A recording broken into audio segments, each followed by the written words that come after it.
آج ایک دفعہ پھر پشاور میں ایک خوفناک حادثہ، خوفناک دہشت گردی ہوئی ہے، جس کے نتیجے میں تقریباً 40 کے قریب ہلاکتوں کی اطلاع ہے، جبکہ 120 کے قریب زخمی ہوئے ہیں۔ یہ جو اس وقت یہ والا جو دہشت گردی کا آج کا واقعہ ہے، یہ بڑا عجیب و غریب انداز میں ہوا، کیونکہ جو پشاور کی پولیس لائن ہے وہاں پہ سیکیورٹی بہت سخت تھی، اور کس طریقے سے اتنا بڑا یہ دھماکہ خیز مواد جو ہے وہ مسجد تک پہنچا، اور کیسے وہاں پہ وہ کامیاب ہوئے دہشت گرد اتنا بڑا سانحہ کرنے کے لیے، یہ بہت بڑا سوالیہ نشان ہے۔ خود کے پی کی پولیس کے حوالے سے، ہماری انٹیلیجنس ایجنسیوں کے حوالے سے، اور وہ تمام ادارے جو اینٹی ٹیررزم کام کر رہے ہیں پشاور میں، کے پی میں، وہ ان سب کے لیے ان کے سب کی کارکردگی پہ ایک سوالیہ نشان کھڑا ہو گیا ہے۔ اور یہ غالباً اسی طرح کا واقعہ ہے جیسے کہ پشاور میں بچوں کے ایک تعلیمی ادارے پہ جس طرح کا اٹیک ہوا تھا، اور اتنا ہی بھیانک اور خوفناک اٹیک جو ہے وہ آج پھر پشاور میں یہ جو دہرایا گیا ہے۔ اس سے بہت سارے سوالات پیدا ہو گئے ہیں آج کے دھماکے کے بعد، کہ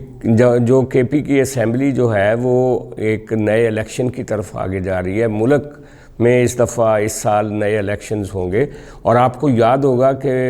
پہلے بھی طالبان کا فیکٹر جو تھا پچھلے انتخابات میں بہت یعنی سیاسی جماعتوں کے لیے وہ ایک اس میں وارننگ تھی، خطرہ تھا، اور بہت ساری سیاسی جماعتوں نے اپنے لیڈرز کو، اپنے کارکنوں کو کھو دیا تھا دہشت گردی کی اسی ویو کے اندر۔ لیکن اب ایک دفعہ پھر یہ اپرائز جو ہے یہ بہت سارے سوالات پیدا کر رہا ہے۔ ہماری جو قومی ادارے ہیں سلامتی کے، قومی انٹیلیجنس ایجنسیاں ہیں جو ٹیررزم کو ڈیل کرتی ہیں، انٹرنل سیکیورٹی کو ڈیل کرتی ہیں، ان سب کی کارکردگی ایک دفعہ پھر کٹہرے میں ہے، اور خاص طور پہ پشاور پولیس، پشاور کا محکمہ داخلہ اور وہاں کی نگران حکومت۔ اگرچہ آج وزیر اعظم شہباز شریف وہاں پہ پہنچے ہیں، اور انہوں نے امداد کا اعلان کیا ہے جو شہید ہوئے ہیں یا جو زخمی ہوئے ہیں ان کے لیے، اور مختلف سیاسی پارٹیوں نے خون کے عطیات بھی دیے ہیں۔ لیکن سوال یہ ہے کہ کیا ہم پشاور کو، صوبہ کے پی کو ان دہشت گردوں کے رحم و کرم پہ چھوڑ سکتے ہیں، یا ہمیں ایک دفعہ ایک سیریس ریویو کی ضرورت ہے، کیونکہ یہ ایک بہت بڑی ناکنگ ہوئی ہے ٹیررزم کی ایک دفعہ پھر پاکستان کے حوالے سے۔ اور میں سمجھتا ہوں کہ وہ جو ریویو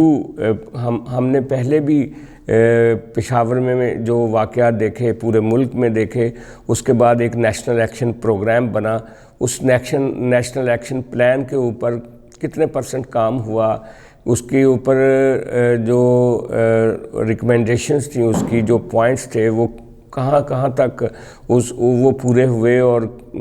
کتنا کام ابھی باقی ہے، اس سارے کو ریویو کرنے کی ضرورت ہے۔ اور خاص طور پہ طالبان کے جو جتنے بھی کنیکشنز ہیں اس وقت پاکستان میں، کے پی میں، ہمارے جو ٹرائبل بیلٹ ہے اس میں، ہمارے سیٹلڈ ایریا میں، ہماری انٹیلیجنس ایجنسیوں کو چاہیے کہ ان کے اوپر ایک خاص نگرانی شروع کر دیں، تاکہ اس طرح کے واقعات دوبارہ نہ ہو سکیں، اور ان لوگوں کو، سب لوگوں کو جو کنیکشن ہے طالبان کے پاکستان کے اندر، جو ایک تو وہ کنیکشنز ہیں جو کہ ماضی میں جن کے بارے میں کچھ شواہد موجود تھے، کچھ گواہیاں موجود تھیں، اور کچھ نئے ہوں گے، ان کی ایک سخت نگرانی کی ضرورت ہے۔ ہر کنیکشن کو ان کو چاہیے کہ اس کو مانیٹر کریں، ان میں پلگز رکھیں تاکہ ان کو نئی انفارمیشن ملتی رہے، اور طالبان کا جو پرانا ڈھانچہ تھا اس ملک میں، وہ ہم پوری طرح مسمار کر چکے ہیں اس کو، کہ نہیں، اس کو بھی دیکھنے کی ضرورت ہے، اور وہ جو نئی تنظیم بنا رہے ہیں، نیا ڈھانچہ بنا رہے ہیں، اس کو بننے سے روکنا بھی ہے۔ یہ بہت ضروری چیز ہے۔ ہم دنیا کو تو بلیم بعد میں کریں گے، لیکن اس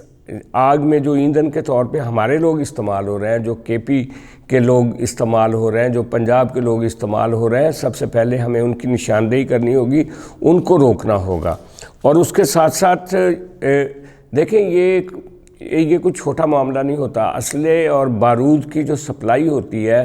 ایسی جگہوں پہ جہاں پہ دہشت گردی کے واقعات ہونے ہوتے ہیں، اگر ہم ان کو ڈیٹیکٹ نہیں کر سکتے، اگر ہم نے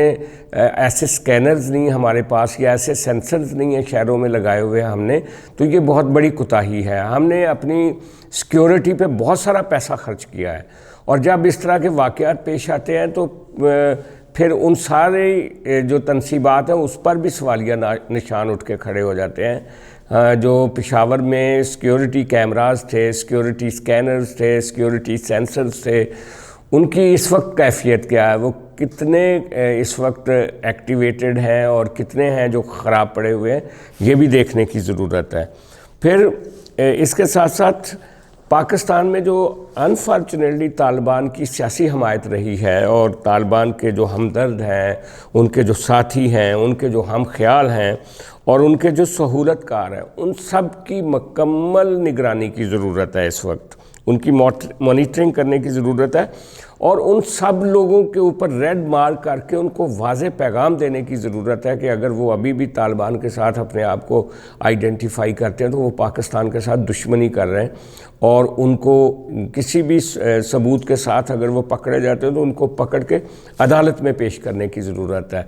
پارلیمنٹ کو دوبارہ سے نیشنل ایکشن پلان کے اوپر جانا پڑے گا، جو خالی گیپس ہیں ان کو فل کرنے پڑیں گے، ہمارے سیکیورٹی اداروں کی جو ذمہ داریاں ہیں وہ فکس کرنی پڑیں گی. اور اس کے ساتھ ساتھ میں سمجھتا ہوں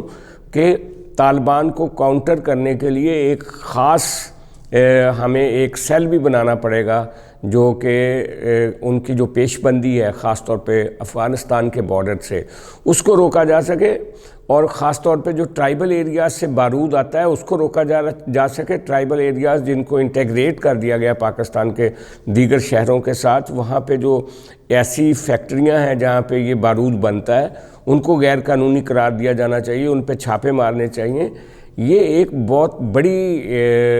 بڑے پیمانے پہ ایکشن پلان کے بغیر ہم سکسیڈ نہیں کر سکیں گے. ورنہ آپ کو یاد ہوگا پچھلی دفعہ بھی طالبان نے اسلام آباد کی ٹیریٹری پہ آ کے نوک کیا تھا اور پھر جا کے ہوش سنبھالی تھی ہماری ریاست نے. ابھی بھی وقت ہے کہ ہم ان ایسے واقعات کو روکنے کے لیے